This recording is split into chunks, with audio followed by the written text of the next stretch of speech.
Speaking of JoJo Siwa, I went to her Karma music video launch at Rocco's whenever that happened in West Hollywood. Just like I was out and about that night and I had a friend be like, do you want to go? Wait, that's so cool of you.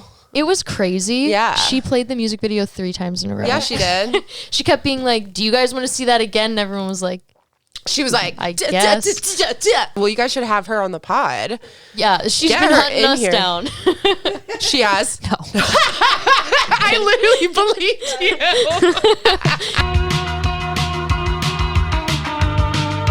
Hi, this is Ones to Watch Chef's Choice. I'm Abby Kenna, and today I'm joined by Caroline Kingsbury. Hello.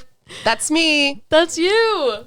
Fitted to a T. Yeah, I'm fitted, guys. This is crazy. Wait, I didn't hear where you got the boots. Oh, these boots are hand painted by my stylist, Gigi. Wow.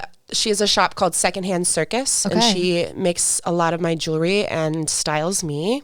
That's sick. Paints things, and she's out of Cincinnati, Ohio. Wow. Okay, plug. Period. That was awesome. Gay people styling gay people. It's really necessary. From the Midwest. Yeah. And I'm from the South. Oh, where are you from? Florida. Okay. What part of Florida? I love when I tell people I'm from Florida. Okay. Well, I'm from New Jersey, so I get the same reaction. Honey, my family is from New Jersey, and then they moved to Florida. So I think I got a little bit of Jersey in me, and I know that because I've watched all of Real Housewives of New Jersey. Yes. I 100% have Jersey in me. Yeah. But I'm from Central Florida. Okay. Yeah, like near Orlando. Okay. Cool. Yeah. Because I'm not good conceptually with just like seeing Florida in my mind. Yeah. It's like Disney World, that's it. Literally Disney World, period. Okay. I love that for you. Beach, alligators. Right. Period. When did you move out to California? I moved here in 2017. Oh, wow. It's been a second. Yes, honey. It has. I moved here from Nashville, actually. So I went to school in Nashville for music, for songwriting, and then I dropped out. Nice. Which is the only proper way to go into a songwriting program is to do it for a year and then drop out. Belmont? Hell yeah. Okay, cool. From here to anywhere. Yeah, exactly. You know who else went to Belmont? Is Molly Grace. Oh, that's right. My baby girl. Did you go together? No. Oh, okay. She's fully 10 years younger than me. Yes. But same soul, you know? Yeah. Okay, and then you like California, I would assume. Well, you've been here. Yes, I got to finally be gay. Yeah. That's so true. Yeah. Because Nashville, I was still so in the closet. And then I moved here. And then I started seeing gay people around all the time. And I loved it. And I wanted to be in it. Yeah. And now I am it. And now you can. I am gay. Period. There's no gay without me. There's no gay without Caroline. Wow. That was prepared. None of this is prepared. Nothing in my life is ever prepared. I've never scripted. Never. Wow, amazing. Well, I'm so excited that you're here for a little. Thanks for having me. Of course. We're going to go through a 3-course meal. Yes. Of your music. I love to eat and serve. We're hungry. I'm starved. Well, I'd love to know, to start, if listeners have never heard your music before. Yeah. What is the appetizer to you? So, as a former waitress, I would bring your appetizer to the table and I'd say, hey guys, thank you so much for ordering strawberry sheets. Okay. That is my appetizer song.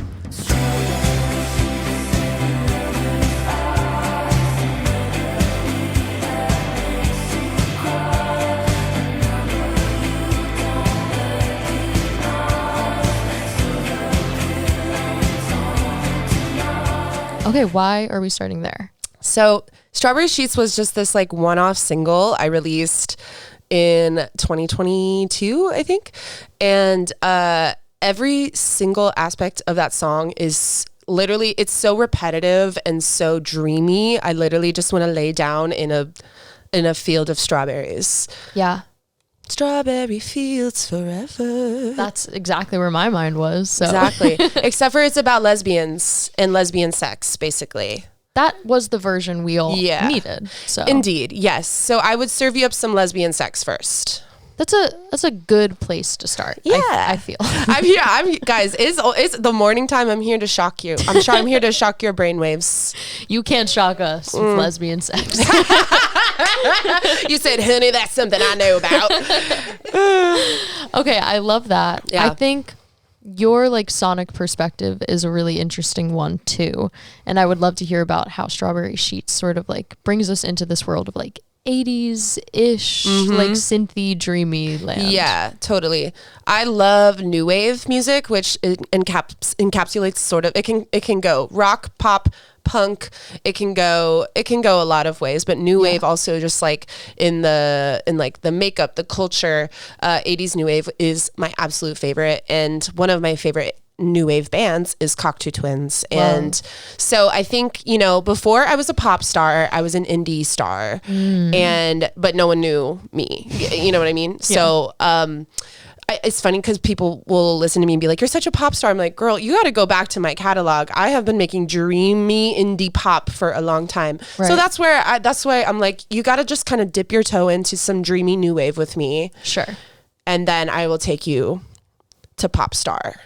Maybe. Yeah. If you're lucky. If you survive. If you survive new wave with me. I think it's a nice like soft place to start before you get into the more like The Cure meets like lesbian pop star moments. Yes, absolutely. Well, Strawberry Sheets it was a sort of a meditative, like beautiful, heartbreaking song. So it's about, yes, lesbian sex, but also breakups, also like a melody that makes you cry, a number you don't recognize, silver pill on your tongue tonight, like anything can happen, kind of energy. Yeah. When you're gay, period. Period. How many times am I going to say period on this podcast? Someone my girlfriend is going to roast me so hard. That's important. Yeah, for real. Well, have you always had that sort of like influence in your music, like the new wave style? Is that what you grew up on? Okay. No, I grew up writing like folk music in my closet. Literally, I'd go into my closet, close the door, like in high school, and would just like write little folk songs on my guitar. And I also had like a ukulele. Awesome. And yeah, that was like how it all started, and really was into folk and like Bob Dylan and Ray LaMontagne and like very like sort of like late high school. That's what I got into. And then when I moved to LA, I like fully committed to 80s because I was obsessed with synths. I was obsessed with drum machine sounds, and I was finally kind of getting into my musical influence discography moment where I'm, rather than just being like, oh, I like this and I'm just going to do it, I'm like, why do I like it? Sure. I go back to Cyndi Lauper, the mother of all mothers. Yes. I go back to a Susie and the Banshees, also mother of all mothers. I go back to Annie Lennox. These are all people that I just like deeply identify with as far as art and vocally and like songwriting. So once I went backwards, I was able to kind of define my current like musical influences correctly. You know what I mean? Yeah. It's like the lineage of your influences. Yes, I have a lineage. Yes. Yeah. And Bruce Springsteen is in there too. Okay, Jersey. And yes, I know. That's what I'm saying is I didn't grow up in Jersey. I grew up in Florida, but my family is originally from Jersey. Right. But yeah, I just, those are all like my musical superheroes. I love that. And so are you working mainly with like the same collaborators right now? No. For this EP, who produced it? Jack Tatum of Wild Nothing, which is a band that I have also been obsessed with for a very long time. When I first moved to LA, I was like looking back at my playlist from 2017. I was listening to Wild Nothing's first album, just like on repeat. Wow. I was like walking around Koreatown, going on the metro, listening to Wild Nothing. And so I DM'd him earlier this year and was like, hey, I love you. Weird. But would you produce my EP? And he was like, hell yeah. And I said, okay. And so that's who I collaborated with on Shock Treatment, the EP. But I work with a lot of people. Okay. Yeah. And myself. Yeah. When you're writing, is it mainly starting with you? Definitely. I keep a notes app of feelings, thoughts, observations. Nice. I just keep notes, and I just will, even if I go into a songwriting session or something, like I will pull that up and be like, all right, let's find some juicy shit to ride off of, you know? Sure.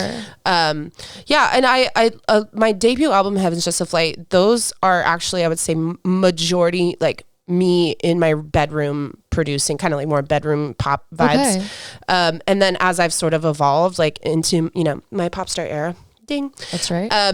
I've worked with a lot of different people and producers, and I'm just like very open to just seeing how my talent can evolve with other people too. Yeah, definitely. Yeah. It does speak to like a very strong like sense of like self vision though, that you can like apply your like sonic perspective to other collaborators. Like I'm not going into the studio being like, I want to write a Meghan Trainor song. You know what I'm saying? I'm going to write a Caroline Kingsbury song, and whether you like it or not. Yeah. Whether that's what whether you like it or what. Exactly.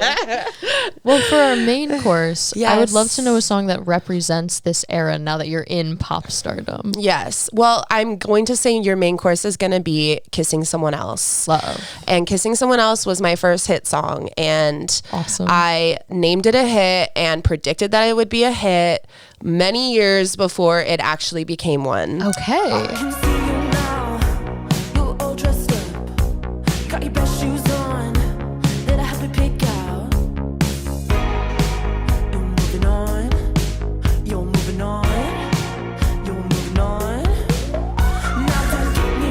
And when I wrote this song, I wrote the song in 2019. I was like barely out of the closet. I was having the time of my life. I was going through tons of different breakups and heartbreaks and ups and downs of being a queer person in Los Angeles, and wrote Kissing Someone Else in my bedroom, like completely by myself, off of just like a loop that I got off of Splice.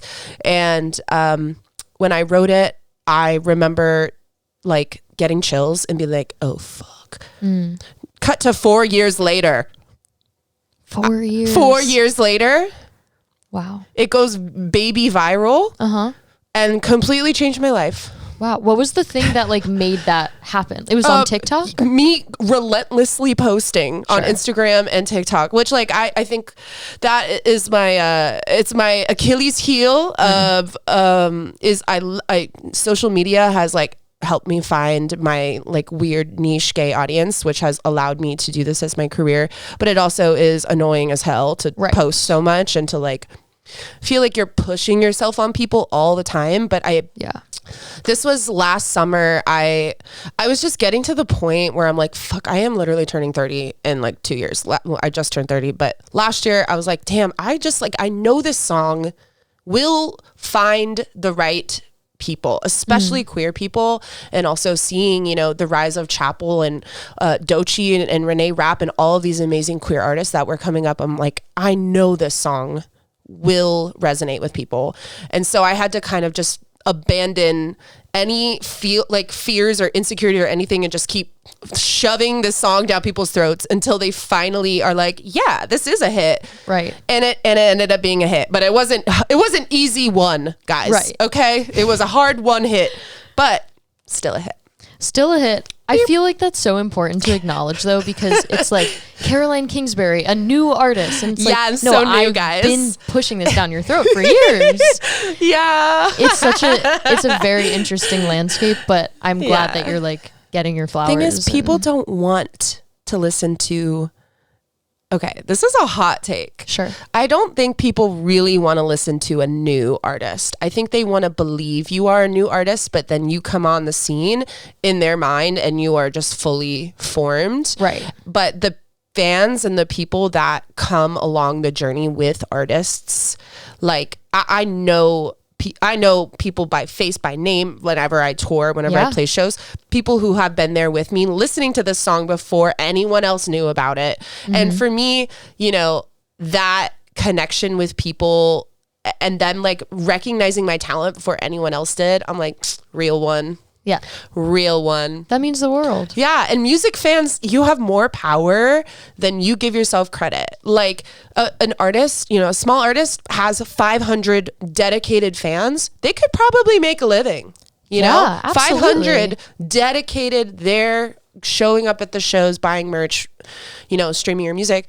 Like, you could make a living off of that. And I think that is, you know, the weird aspect of like, you know, TikTok and Instagram. It's like you want followers and you want likes. And I even like get so in my head about that shit still. Like, I mean, I'm not a huge artist. I'm a small artist, but like, you know, have a good amount of followers and it's still not enough. But when I look at my actual fans who actually care and who show up to the shows and buy merch and listen to my music and know the words, and like, they've been there. And that is how you make a career. Ultimately, it's not just because of a viral moment, like, you know, so a viral moment can get you 100,000 streams, but like, are they coming to your show? Right.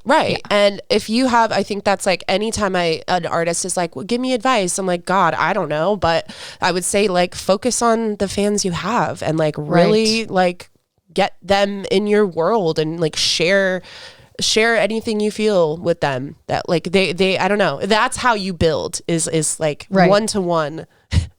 One-to-one. What is like, it's not a pyramid scheme, guys. I promise. Funny. Even though the music industry does feel like a pyramid scheme, well, yes, at many times, but the fan to fan and artist to fan interactions are like what make a career. Ultimately. It's enough to have 5 fans and it's enough to have 500. And then when you have a viral moment, you have a base of people who really fuck with you and get you and will fight for you, and also like kind of bring more people in as well. I love that. That's such a, I don't know, a story that people don't see on the other side of like, no, everyone's obsessed with going viral. And I didn't even have to go super viral to like quit my waitressing job. Like I just like, you don't have, I mean, let's knock on wood, guys. Okay. Let's not go back. But yeah, no, it's like, it's not it's really not about that. But if you get that, it's very helpful. Definitely. For sure. If you're a good artist. Right. Yeah. Well, you are going on tour. Let's talk about that. Yes, I am going on tour in Miss Maris. 3.5 weeks with Maris, my favorite artist ever. Right. Yes. I don't know. What do you want to talk about? What do you want to talk about? So many good things. Well, I'd love to mention "Give Me a Sign" because we literally were singing that before you arrived. That song is so good. I know. It's like the best song I've ever heard. And I know that the very first time I heard that song, Maris and I were in a writing session. Like, I just hit her up. I was like, do you want to write? And she was like, yeah. And we were just writing something for my project. And she's like, yeah, I'm looking for a collaborator on this song. Like, I want to release it. And I was like, yeah, show it to me. Like, maybe I'd be into it. I listened to it. The first 5 seconds, I go, Maris, this song is a hit. And this song is going to change your life. So yes, I will go on the song with you and I will sing the song with you. But this is truly, she wrote it. Like, this was her thing that she invited me into. And immediately I knew that it was special. So for the moment I heard it. Well, I think you guys are a powerhouse of a duo to be going on tour together. Oh, hell yeah. It's going to be it's like we were saying earlier. We're part of the queer Marvel universe of queer pop. And us doing a co-headlining tour together is pretty cunty. Cunt. That's right. When I first saw that, I thought it was going to be your initials. And then I saw that it was cunt. It just says cunt with a star. As it should. Well, as you're going on tour, you're getting closer and closer to your EP release. Yes. Which is exciting. Yes. Shock Treatment. The EP. Indeed. Well, for our third course, I'd love to hear about a song from that we can look forward to. Yeah, absolutely. So I have 2 songs already out, Shock Treatment and Chocolate. Those are the first 2 singles of the EP. But I have a song coming out with the EP release called Pain and Pleasure. Okay. It's definitely sad. It's sad. It's sad girl times, which is not always my go-to vibe. Yeah. But I went through a lot of insane shit in 5 years. My brother passed away of brain cancer. His name was Kyle. My dad left my life because I was a lesbian, COVID, and then multiple breakups. And Pain and Pleasure is basically acknowledging that life is both, and that maybe happiness resides somewhere in the middle. And That's a lot of shit, dude. Dude, it's a lot of shit. That's what I'm saying. Anytime I try to talk about my life story, I'm always like, oh yeah, by the way. Right. But I went through a lot of trauma. Yeah, don't know how to tell you this. A lot of trauma, TM. Yeah. It's one of those unfortunate things you have to come to terms with, which is like, that made you who you are. Yeah. As shitty as it all was. It's absolutely. Like, pain Everything and pleasure. does not happen for a reason. I would just like to clarify, that's what people say when people die. It's like, oh, it happened for a reason. Bitch, no. My brother didn't pass away at 33 for a reason.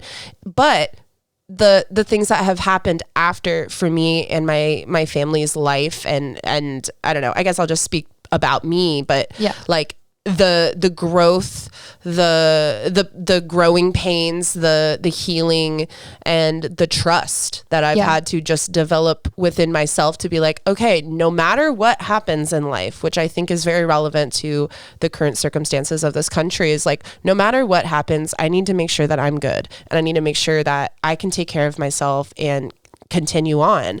And life is way too damn short to be fucking miserable all the time. And so if you're in the closet and miserable, come out of the closet. Life is short. And it's very like a YOLO mentality. I mean, it's like, you only live once, be gay. Right. But I mean, there's things that could still make you miserable when you're out of the closet too. So let's get out. Honey, Things are hard either way, but at least go have some fun, you know? At least enjoy yourself. Wear the things you want to wear. Express yourself the way you want to express yourself, because life is so incredibly short. Yeah. Can't wait to hear the song.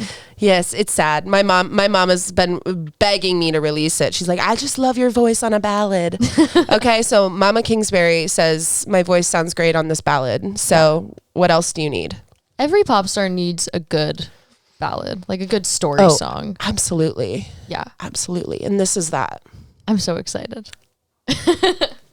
Well, I have 3 final little personality questions. Oh my God, I don't have personality. No, yeah, that's what we've seen here. I hate personalities. I would love to know if your music, specifically Shock Treatment, the EP, were a candle, what would it smell like? Oh, it would smell like a campfire, baby. Okay. Yeah. All right. It would sound. And it would sound. Just kidding. The candle doesn't play music. But the candle would smell like a performative male's apartment, if that makes sense. Absolutely. Burning, of ash and a hint of bergamot. Yeah. Because we're shocking people out of the old ways of doing things, and the old mindsets and the things that have held us back. That's amazing. I'm down with that. I feel like anything that a performative male does, if a woman were to do it, it's hot. That's awesome. Yeah. Wear the Axe body spray. Right. Oh my God. I need some more lesbians to wear Axe body spray right now. I think they should. I want you to go out, and I want Axe body spray to get taken over by lesbians. Honeys, you're going to walk in there. I'm going to smell sprayed up, honey. That's awful. Oh my God. Watch this be like, sponsored by Axe body spray. If only. I would also love to know what your favorite sound is right now, but like a life sound. Okay. Life sound.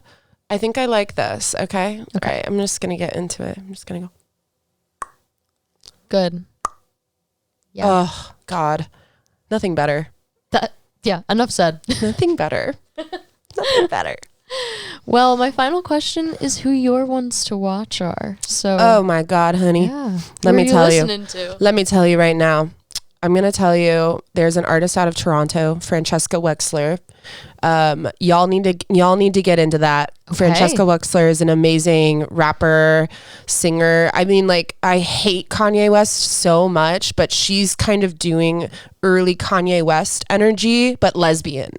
Right. And I love her so much.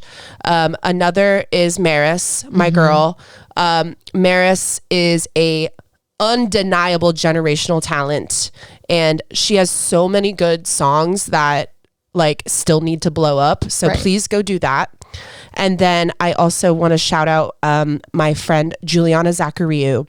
We went to Belmont together. She is like, do you know who Maddie Cunningham is? Of course. Okay. She's, I would say, in the same world as Maddie Cunningham, like one of those like artsy rock folk people. Love. And she's gay. And me and Juliana started out our relationship as Christian girlies in the closet, my bestie and I. Wow. In college.